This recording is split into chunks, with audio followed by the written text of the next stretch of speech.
Well, good afternoon, everyone. For those of you whom I don't know, I'm George Rutherford. I'm the acting executive director of the Institute for Global Health Sciences. It's a great pleasure today to introduce Dr. Michael Reid, who will be speaking to us on the shifting paradigm. I'm just going to take a picture of me in it. Oh, hold on, can you mute out, please? Shifting the paradigm, preventing the next. Did we decide of an action item for us? Sorry, someone's not on mute. Yeah, somebody needs to mute out, please, unless we can mute everybody, Eric or Robert. So be speaking on shifting the paradigm, preventing the next pandemic by learning from our response to this one. Dr. Reid has had a distinguished career. He's currently an assistant professor of medicine. I believe he's an associate professor of medicine, but an assistant professor of medicine here at UCSF. I guess he's assistant.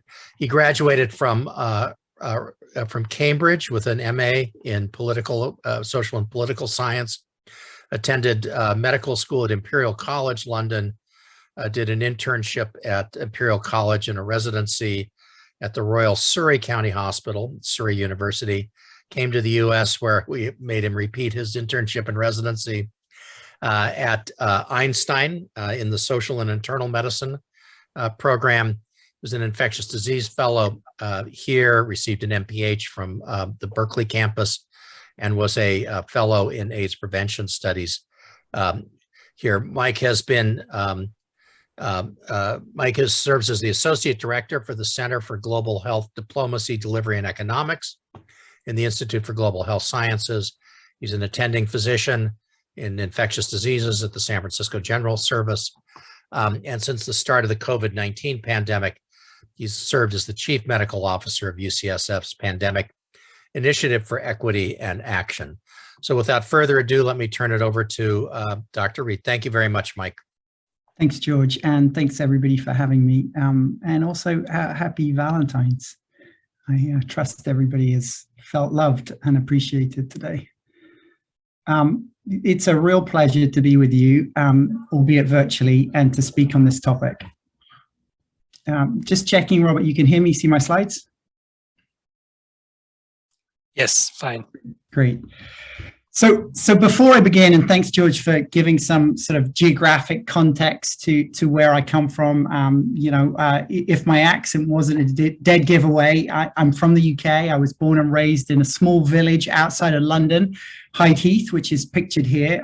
I actually feel deeply connected to this place. My parents still live there. It's definitely home in a profound and sacred sense. And in fact, when we moved into our current home in San Francisco, we named our house after my home village, Hyde Heath, as a testament to how much that place is part of who I am and how I think.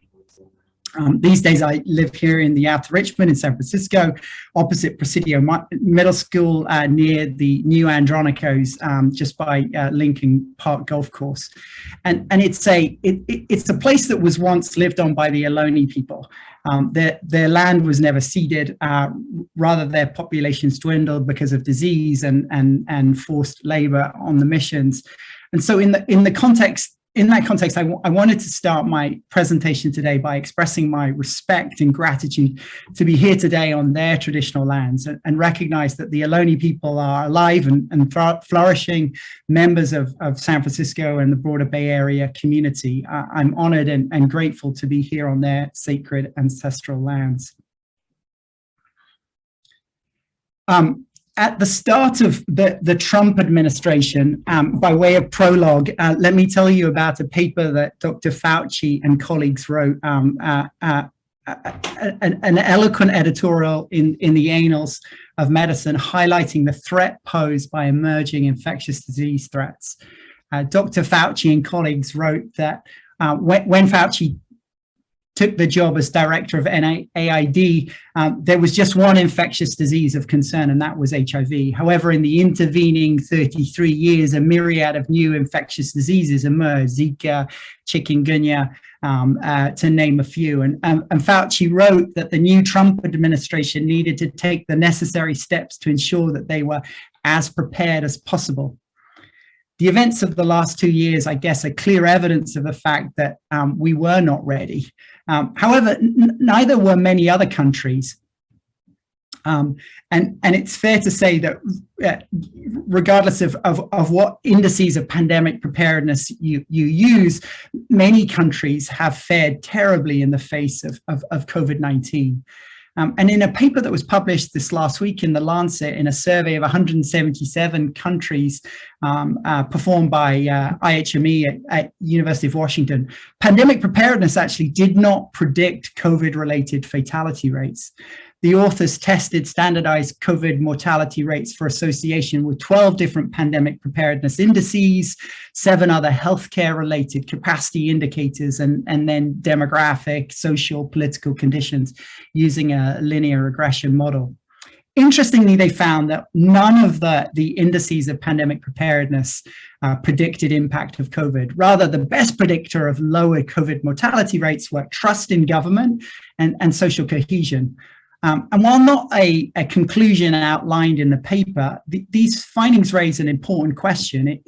If we were faced with a new pandemic threat tomorrow, perhaps a new strain of flu from Indonesia or a new hemorrhagic disease in West Africa, would the global community be more ready than they are now? Preventing the next emerging disease threat will undoubtedly require a paradigm shift in how we think about health. And in that context, I think there are at least a couple of key questions for academic global health institutions like our own. How can we be better prepared for the next pandemic? And what are the critical contributions of academic global health institutions like ours in ensuring that we are better prepared for the next pandemic? Well, beyond a new paradigm for pandemic prevention, I think we also need a new paradigm for global health. And over the last couple of years, there has been increasing recognition of the need to reimagine global health. And in the US, this has been catalyzed by the tragic deaths of Breonna Taylor, George Floyd, Ahmaud Arbery, and our reckoning with institutional racism and a desire for greater equity in global health. However, calls to imagine more authentic global health, more equitable models for global health preceded COVID.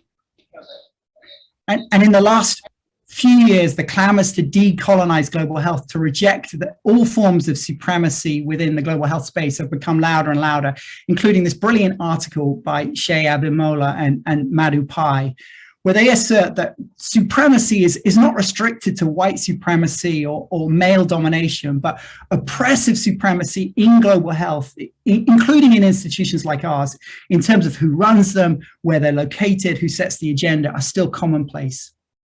And I guess my thesis for today is that any commitment to ending future pandemics demands a new global health paradigm.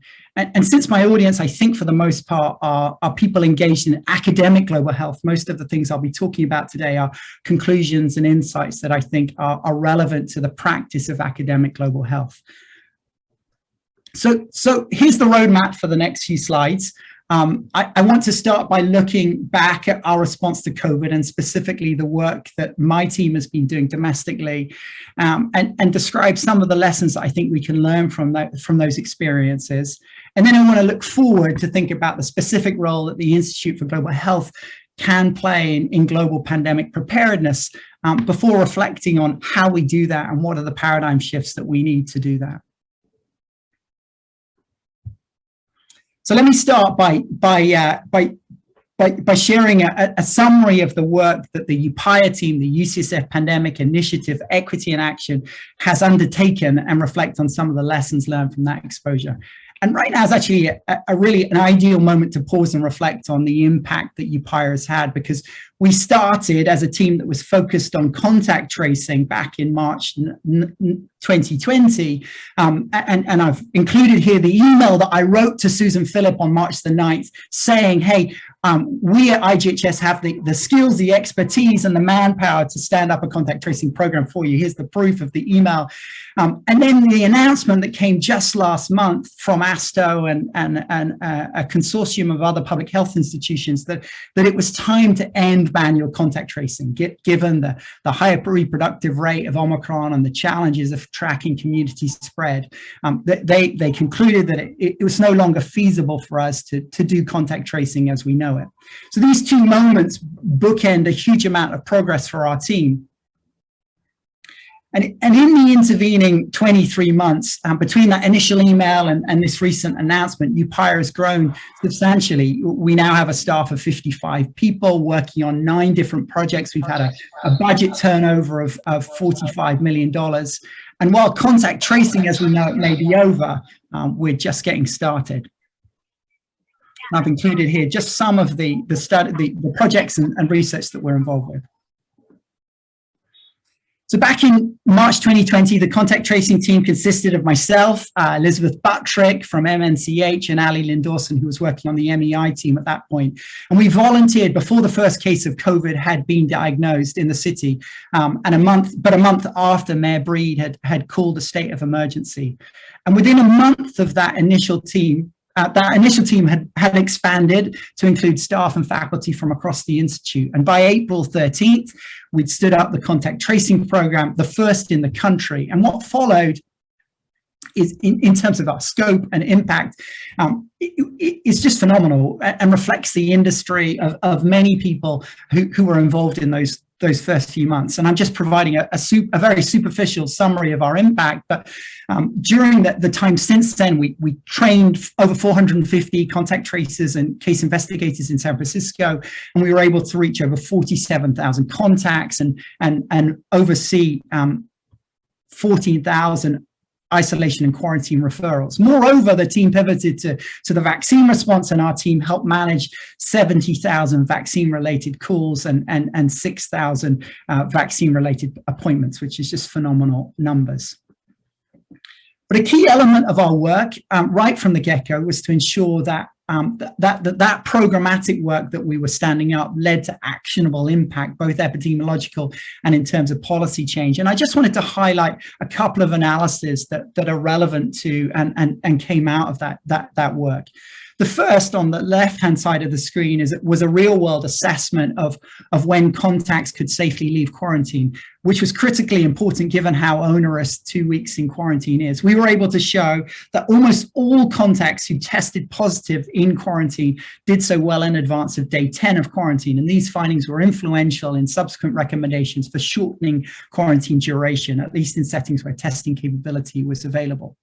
The second study on the right focused on the critical importance of language and language concordance to public health programs, and served to highlight that Spanish-speaking contacts in San Francisco were much more likely to access isolation and quarantine services if they were reached by somebody who spoke Spanish rather than a contact tracer who used English or an interpreter service. In addition to the programmatic work, one of UPIEA's most impressive contributions over the last few months has been standing up high quality, just-in-time public health training to thousands of Californians, many of whom had no public health experience prior to COVID. And in addition to training over 10,000 contact tracers, our team has developed a large number of other training programs, including training on contact tracing, vaccine communications, cultural humility.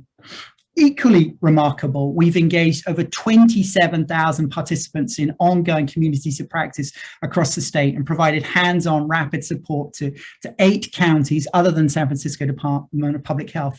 And these efforts have been possible because of an incredible partnership with colleagues at UCLA and California Department of Public Health.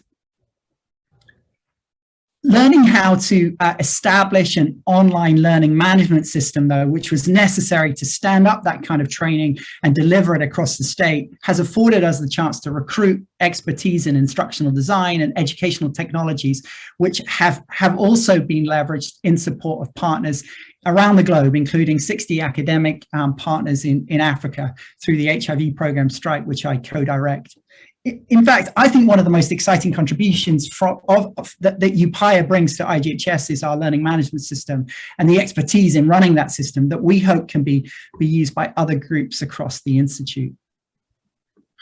So looking back, what are some lessons learned? And these are just really high-level lessons, but thoughts I think might be interesting to some of you. I think one of the first lessons for future responses is the need for equity. And it was clear right from the get-go that COVID disproportionately impact underserved communities, something that's been extensively documented by colleagues, other colleagues at UCSF, and have been championed locally, globally, and both in policy and research places. And in our work in San Francisco, it was clear that the Latinx population was most impacted. And as we show in the paper on the left of your screen, in the first phase of our contact tracing program, 85% of cases and 84% of contacts were Latinx, and 42% of those contacts lived in homes with at least 5 residents. Massive overcrowding, even in a city as affluent as San Francisco, was commonplace amongst contacts reached by our program. Early on in our efforts, though, it also became apparent that to be effective, to reach those communities most impacted, we had to design programs that were language concordant, culturally humble. And one example of that, as illustrated in the heat map in the center of your screen, is we looked at our calling data to determine when to call contacts, realizing that Spanish-speaking contacts were far more likely to answer the phone in the evenings and the weekends than during working hours. And as a consequence, we matched our shifts as well as our language capabilities of our tracing team to address this. Finally, we knew right from the earliest months that we needed to create a pipeline of public health professionals that were from those communities in California that are most vulnerable to current and future public health threats, and who could serve as champions to address the inequities that COVID had exposed.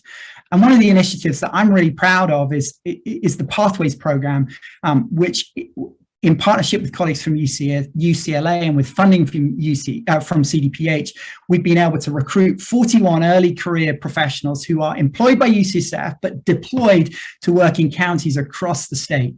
And we believe that this model, with UCSF and UCLA providing mentorship and training, but participants working with and for local county departments, is the kind of model to public health that will have transformative impact.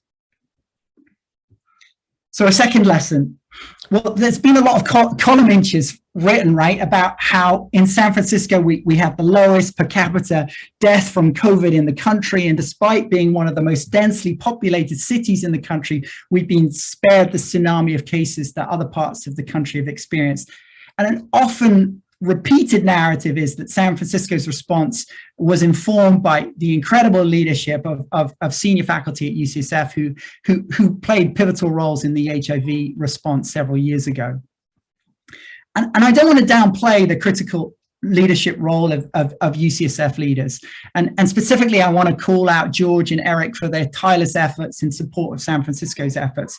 However, I want to be clear that I think IGHS collectively, not just our leadership, had an amazing and outsized impact. It was that roll up our sleeves and get shit done approach that was transformative. And as we outlined in this paper, The Race to Trace, the speed, the rigor, the scale of our impact would not have been possible without the global health professionals of IGHS. That GSD spirit was all the more impressive because at so many turning points, I felt like there was a prevailing sense of nihilism and pessimism. We were told that librarians wouldn't be able to contact trace. In fact, they were excellent at it. We were told that we couldn't get 400 contact tracers to work remotely. In fact, we did, and it wasn't that difficult. And we were told that community health workers probably couldn't be trusted with client privacy data. In fact, they were the best at protecting privacy. And while it's certainly true that San Francisco benefited from the experience of the HIV epidemic, it also benefited from the GSD spirit of IGHS. So another key lesson relates to innovation. And I think it's fair to say that I am an optimist, and I've always been deeply optimistic that digital innovation in particular can solve some of the most challenging global problems, including TB. It doesn't seem overly romantic a notion to imagine that digital innovations could help us figure out some of the best ways to deliver care, allocate resources, trace contacts, and that's something I've written about in the past. And yet, looking back at the COVID response in San Francisco on the doorstep of Silicon Valley, it is totally baffling to me that Silicon Valley didn't do more, move faster, work harder to help address the pandemic. And I wonder, we'll look back in horror at some of the ways that Silicon Valley in general and social media giants in particular perhaps undermined our best public health efforts rather than supporting it. However, even though Silicon Valley didn't show up, in my opinion, I think one of the key lessons of the last 2 years is that innovation, digital or otherwise, by the community, for the community, was transformative. And I think there are so many great examples in San Francisco of that kind of for us, by us innovation. Unidad en Salud, or the Emoja health program in Oakland. And moving forward, a key lesson from COVID is that it's critical to empower local partners to have to resolve the biggest obstacles to care. Perhaps that's intuitive, but I think it bears repeating nonetheless. So I wanted now to spend the next few slides highlighting some of the pandemic preparedness work that our team will be doing as part of our recently funded CDC award, which will have us working in Latin America and the Middle East, as well as reflect on a couple of opportunities for global pandemic preparedness, where I think UCSF in general and the Institute for Global Health Sciences in particular is expertly poised to lead. The first relates to a focus on strengthening surveillance systems and in particular evidence-based surveillance systems. In today's interdependent and interconnected world, diseases are able to spread super fast, farther and faster than ever before. In as little as, I guess, 36 hours, a pathogen in a remote village could spread to all major continents.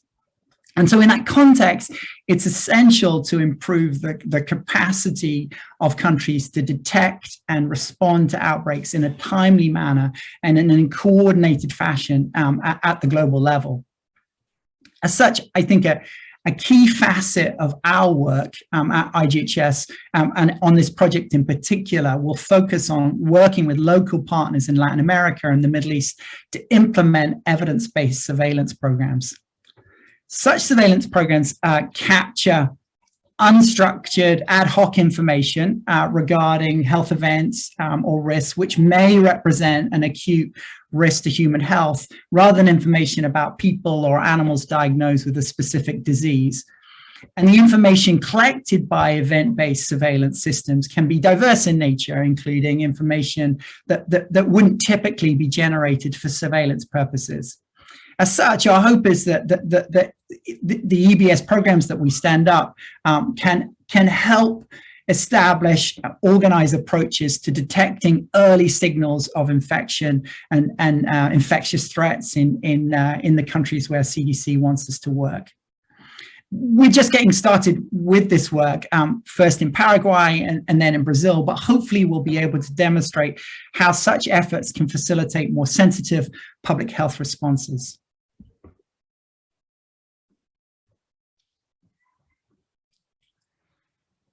Secondly, I wanted to reflect on the important opportunities around genomic surveillance capabilities. Genomic diagnostics have a critical role to play in the future or in preventing future pandemic threats, and have been identified by the WHO and the White House as critical to their investment priorities and policy foci. And one example of the kind of genomic diagnostics that will be critical is next generation sequencing modalities. Many of you, I think, are probably familiar with these tools, so I won't go into too much detail, but for those of you that aren't, and in brief, next generation sequencing tools work by rapidly identifying genetic material from an organism that might be present in a sample, whether that sample's blood or sputum or spinal fluid, and then they use powerful computational algorithms to filter out all of the noise or the harmless or irrelevant genetic material that might be present in those samples, and match any unknown genetic material to a library of genomic data. And by that process, they allow an unbiased diagnosis of emerging or new infectious disease threats. And this is in contrast to typical diagnostic processes that require you to culture out organisms, and this can be a very time-intensive process. And I've illustrated here on the right that how this technique was used by UCSF colleagues to help diagnose a cluster of cases of meningitis that was caused by chikungunya in Bangladesh, a diagnosis that would not have been possible or was even conceived of before the testing was done. Now, building capacity to use next generation sequencing and leveraging this modality for surveillance is pretty complex. It involves the installation of molecular diagnostic platforms in labs, but it also requires standing up the computational infrastructure. And up until now, NGS tools have been completely beyond the capabilities of many countries, especially in Africa. And I've included here a map from a paper that was published in The Lancet by John Ngengsong, advocating for increased investment in NGS capabilities in Africa. Fortunately, access to this kind of these kind of modalities is changing, and UCSF is at the vanguard of that shift. Joe DeRisi's lab at CZI have created an open source platform that allows labs around the world, even in remote or resource constrained settings, to quickly undertake the necessary bioinformatic processing, while also providing mentorship around the use of the diagnostic tools. And building this kind of lab capacity and linking it to conventional surveillance systems will potentially have extraordinary impact in many low and middle income countries where public health programs often currently exist in sort of diagnostic data vacuums. It will allow data-driven decisions to be made about when to deploy antibiotics, where to prioritize immunization programs, how to shape vector-borne disease programs, and so could be really transformative. And I think UCSF has a key role to play in that space. I just want to pivot now to talk a little bit about One Health. I won't spend too long on this critical element of pandemic preparedness, except to say that One Health approach is essential. Animal, human, environmental health are fundamentally linked. We know that about 60% of infectious diseases arise from pathogens shared with animals. And the Nipah virus outbreak in Malaysia in 1989 rather, is a useful example of a novel severe infection that initially had an unknown animal reservoir host. It turned out that flying foxes were the natural host for Nipah, and contamination of pig feed by the excreta from those foxes led to transmission to pig farmers. And a contributing factor was that the bats had spread from Indonesia to Malaysia as a consequence of slash and burn campaigns to transform forest areas into farmland in their original habitat. Spillover events like this in Southeast Asia should not be of any surprise. We know that there is disproportionate risk of these kind of zoonotic transmissions in certain parts of the planet, as this heat map demonstrates from a modeling study from the Eco Alliance. Unfortunately, there are currently very few paradigms for addressing zoonotic diseases or rather, the current paradigms are very reactive. And I think there's a critical need to facilitate early detection and control efforts that reduce infectious disease incidence in animals and spillover before the spillover events happen. And that requires optimizing coordination between disease surveillance programs in animals as well as in humans. And again, I think UCSF can play a really pivotal role in terms of enhancing those integrated disease surveillance response infrastructure, something that the CDC have asked us to do on this upcoming award. It's certainly not possible to continuously monitor all animal, human environments around the world. However, it might be possible to continuously monitor specific hotspots for spillover. And I think citizen science, as illustrated by the excellent work of UCSF faculty as part of their COVID Citizen Science Study program that's led by Mark Fletcher, provides a model for how communities can play more of a hands-on role in the design, the collection, and the adaptation of science to prevent future pandemics. The CCS team have been effective in leveraging data from 113 countries, all 50 states in the US, to better understand COVID transmission. And I think recruiting the citizens around the globe to share their smartphone data, it has the potential to play an important role in ensuring that we're able to detect emerging threats, especially in those parts of the world where those threats are most likely. Not just smartphone data, the Internet of Things and geospatial data, social media also provide opportunity that could enhance pandemic detection capabilities.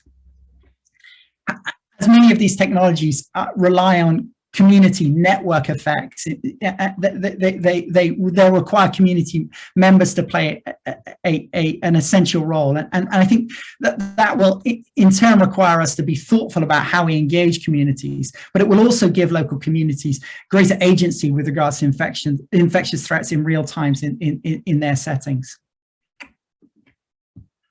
I think I have about 10, 15 minutes left, and I wanted to shift gears a little bit to talk about the context for this work.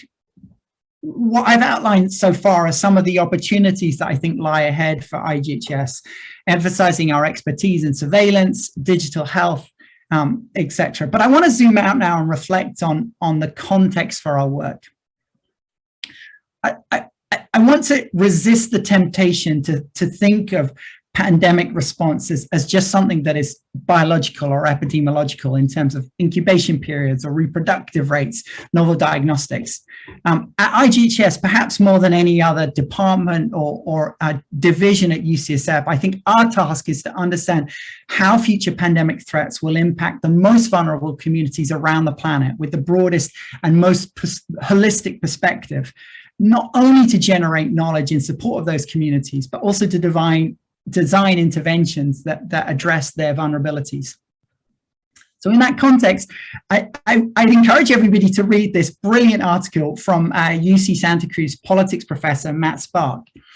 It's actually a searing indictment of how global health in general, and perhaps academic global health in particular, has been seduced by neoliberalism. And to be clear, neoliberalism is not a synonym for capitalism. It's a specific form of capitalism, and I guess an intensification of capitalism, where the political project is to deliver the greatest power to economic elites, primarily located in the global north. And Matt's argument is that neoliberal perspectives have infiltrated global health, and COVID has embodied them in profound and ugly ways. Just look at the Western resistance to making generic vaccines available, or consider the ways that existing governance structures for pandemic preparedness are wired to protect the wealth of high-income countries as much as they are to protect the health of vulnerable populations. Matt ends his article by concluding that while neoliberalism isn't going away anytime soon, we are at an inflection point in global health. And instead of thinking about how we should build back better, which is the mantra that I think we've heard over the last couple of years, now is a moment to to reject herd thinking and reflect on or realize a vision for transformative, sustainable global health that is primarily focused on the needs of the most vulnerable. And as such, I want to propose 3 paradigm shifts that I think are critical in global health, but also in pandemic-related activities in particular. First, I'd love to speak to you on the importance of climate change. The economic costs of climate change, not to mention the catastrophic human loss of life that will result from climate change in the next 80 years, will make the COVID pandemic seem like a tragic, trifling drop in the ocean. And let me remind you of what you probably already know, right? We know that right now we're at 1.1 degrees of global warming, and that is already having a profound impact on our planet in terms of climate breakdown, especially in the global south. Even at this current temperature, the effects are disastrous. In Mozambique, the country's second city was literally flattened by a cyclone in 2019. We're seeing more serious heat waves. Heat waves in India and Pakistan are killing hundreds of people every year. We're also seeing more extreme droughts in North Africa and Central America. And in some regions, agriculture has been completely displaced and forcing people to migrate to more habitable contexts. And then, of course, there are wildfires. We all know about the wildfires here in California, but there are also fires that have completely destroyed large swaths of the rainforests in Brazil and Indonesia, equally devastating. All told, according to some of the best recent data, up to 30 million people have been displaced by climate change every year. That's happening right now. And for these people, climate apocalypse is not an abstract future possibility. It's already here. As we know, to keep below the 1.5 degrees of global warming that the climate agreement in Paris stipulates, global emissions have to be cut by half by 2030. That's the green line here. I think you can see my mouse. That's the green line here on the chart, which is declining dramatically from current trends. Unfortunately, existing government policies have us on track for at least a 2.7 degree increase. So what is 2.7? What does 3 degrees of increase look like? What it almost doesn't bear articulating. It will lead to huge devastation for low-lying countries most vulnerable to rising sea levels over the next 80 years. It will lead to massive species loss and unimaginable human displacement and what the UN refers to as multi-breadbasket failure because of stable crop collapse. And what the map at the bottom shows you is actually taken from a paper in Nature Climate Change, where 3 degrees of warming will disproportionately impact certain parts of the planet. The yellow on the map illustrates that part of the world that will experience 100 days of deadly heat a year. And the red on the map highlights those parts of the planet that will experience 300 days of deadly heat a year. What that means, and what you can see clearly, is that the global south will experience conditions so extreme that will basically render the tropics completely uninhabitable. 2.7 degrees of global warming is a death sentence. So what's the implications for us, and what's the impact on pandemic preparedness? Well, at a minimum, it requires us to consider the ways in which climate change will impact future pandemic threats, including varying risks for vector-borne diseases, etc. But I think more holistically, climate change also requires us to have a radical rethink about all elements of academic global health. We need to adopt a transdisciplinary approach to address the complex global challenges that climate change will trigger. Every single group at IGHS needs to be thinking about climate change. Our educational program, our finance department, as well as MNCH, as CHESS or MEI, etc. And it also requires us to think about how we in the United States contribute to a problem that disproportionately impacts other parts of the planet. The figure on the right of your screen, apologies, I'm getting my rights and lefts mixed up. The figure on the right of your screen shows that the US in particular, but the global north in general, is responsible for massive excess of global emissions. And part of that is because of a massive appropriation of resources from the global south. All of the cotton in our clothes, the coffee in our Americanos, the microchips in our cell phones come from resources from the global south, produced by the global south. And the impacts of our growth are offshore, they're externalized to the global south. Not only are we appropriating their resources in pursuit of our way of life, but they are suffering real awful consequences right now.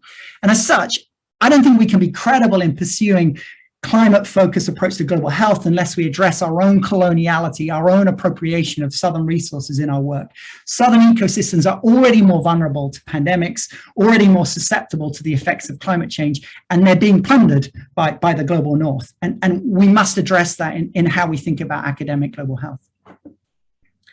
I have a few minutes left. I wanted to transition now from thinking about coloniality and climate justice to thinking about epistemology.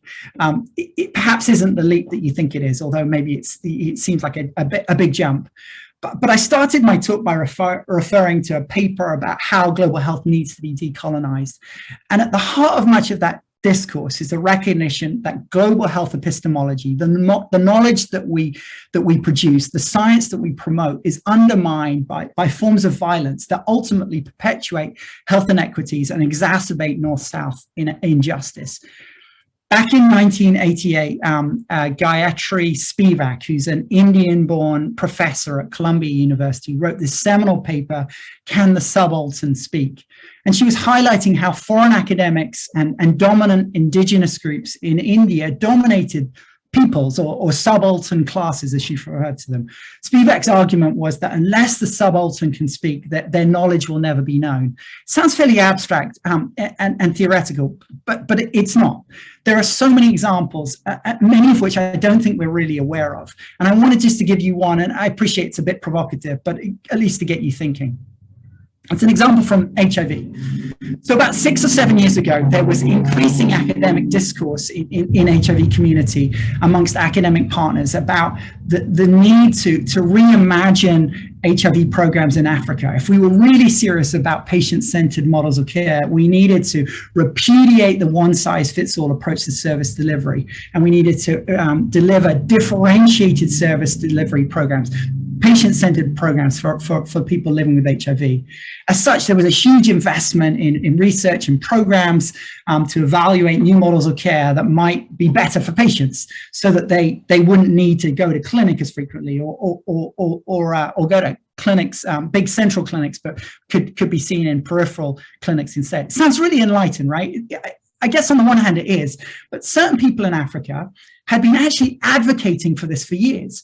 However, their voices, that were typically the voices from marginalized communities, were bypassed and ignored. And if only we'd listened to them, maybe we would have saved ourselves 10 years worth of investment in programs that we now know probably weren't the best way to treat people with HIV. It's just an example, and it may be, you know, off the mark, but I'm sure there are other more accurate examples. If we're serious about pandemic prevention work in particular, and doing authentic academic global health work in general, then I think we need new principles for engagement when it comes to research and practice that elevates the voices of local partners when it comes to knowledge generation, and ensures that research isn't only for a foreign gaze, but is first and foremost for a local audience. So how do we do that? Well, here are some suggestions. They're suggestions for all of us and for any of us that are engaged in global health. I just would encourage, just flag, I guess, a couple of things. Perhaps more than any other institute at UCSF, I think we should be suspicious of philanthropy. Global health can't be the venue where wealthy businessmen, Silicon Valley millionaires, and the oil and gas industry come and whitewash their extractive business practices, nor can it be a place where philanthropy comes to look for legacy impacts that perpetuate epistemic violence. And in particular, I think we need to make painful choices about the kinds of funders that we engage to make sure that we're not just perpetuating those climate damaging practices in support of our growth of our academic programs. I also think we need to hold ourselves accountable to our partners, not to the board members of IGHS, but to our partners in sub-Saharan Africa and elsewhere. And I think there's a lot that we can do to consider rethinking our approach to epistemology. Finally, I'm almost at the end. I wanted to urge us to rethink what we mean by global. I think if COVID has taught us anything, it's that the separation between local and global is completely bogus. As far as COVID is concerned, an emerging variant in East Timor is just as much a problem to East LA as it is to the rest of Indonesia. Moreover, I think what constitutes more than just the geographic scope of global health, though, I think we need a global approach to what global health security should entail, and it should not be divorced from a broader agenda to ensure access to health for everybody everywhere. It's easy to compartmentalize our work, but as the authors of this recent paper in The Lancet highlight, it's critical that advancing health security goes hand in hand with advancing access to primary healthcare, particularly for those at greatest risk of pandemic threats.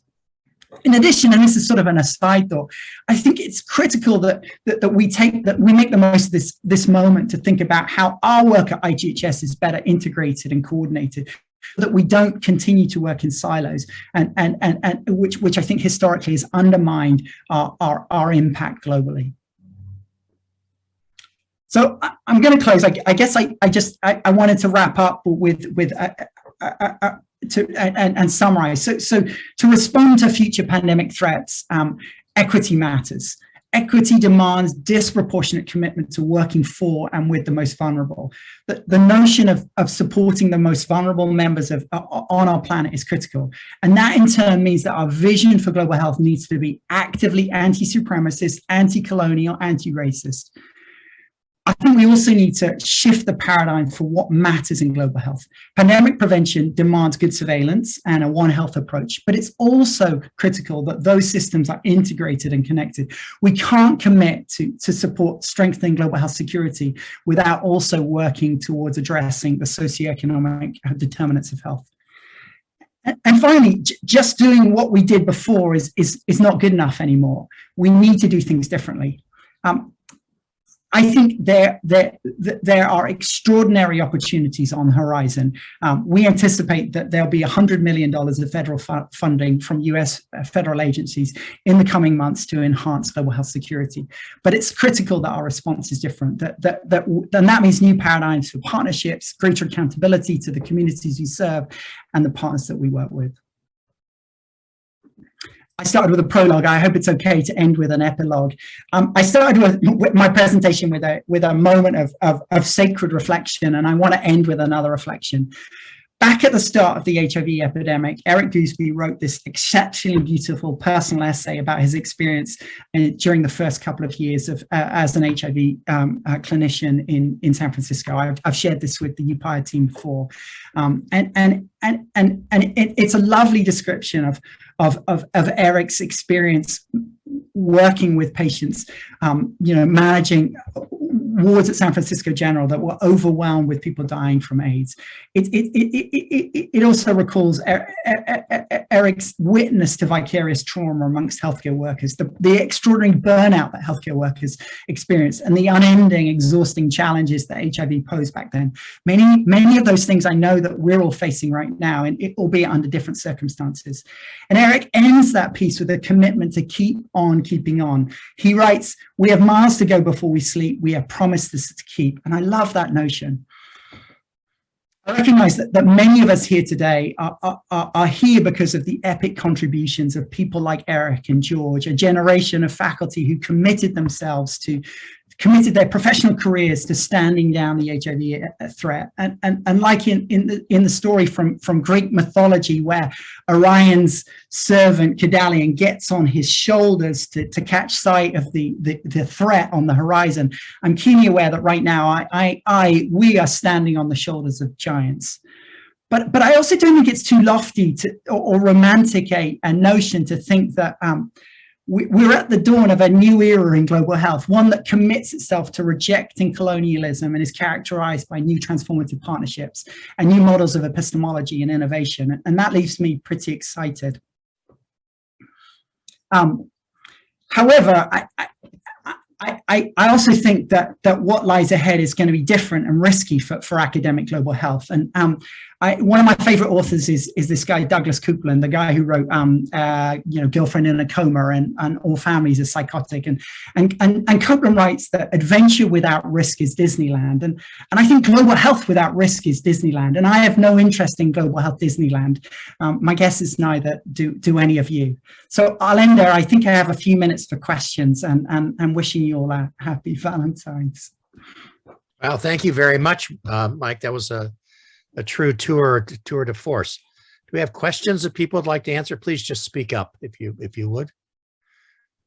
We had lots of applause. I'm seeing a fraction of the audience here, but Eric, you got widely quoted there. Do you want to add anything? Well, thanks, Mike, for your kind words, but for your clarity in connecting the dots. I think, speaking for myself,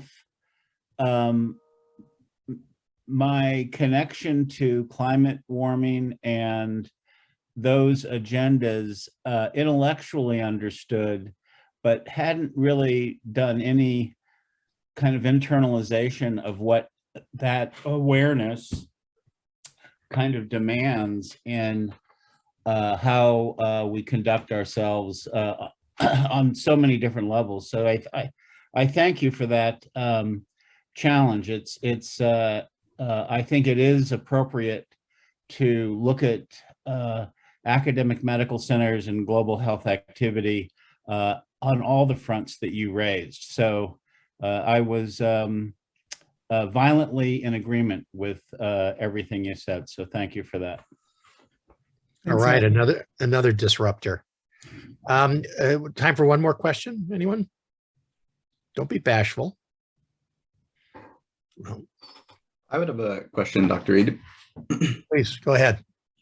So, and I'm sorry if this is a little cynical, but, you know, I really enjoyed the presentation, but I was wondering if you thought, you know, I guess talking about equity and rethinking global health, what is the impetus of that going to be? Because it seems, you know, historically, there hasn't really been much reason for the, you know, dominant countries and, you know, people in power to reallocate the resources. So do you see that this pandemic as something that kind of, you know, shines light on the fact that we live in such a globalized society that an illness in sub-Saharan Africa can become an issue here? And similar to that with climate change, you know, utilizing, you know, rising temperatures, meaning that tropical diseases can become more of an issue for northern richer countries. Where is that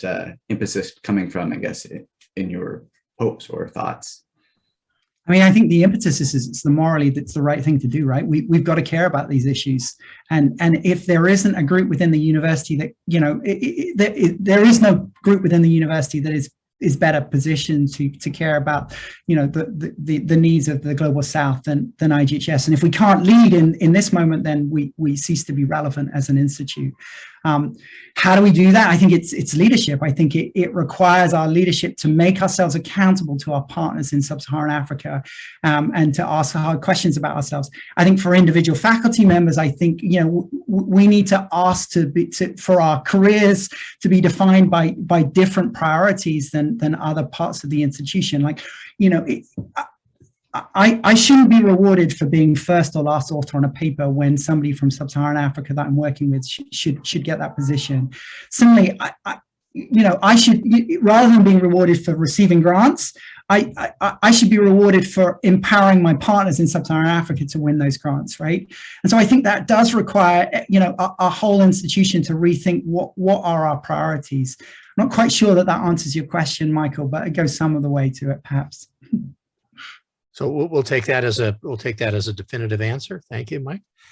And it's the witching hour, and please join me in thanking Mike, Dr. Reid, for a fascinating and broad-ranging and brilliant talk. Thanks, Mike. Thanks, guys.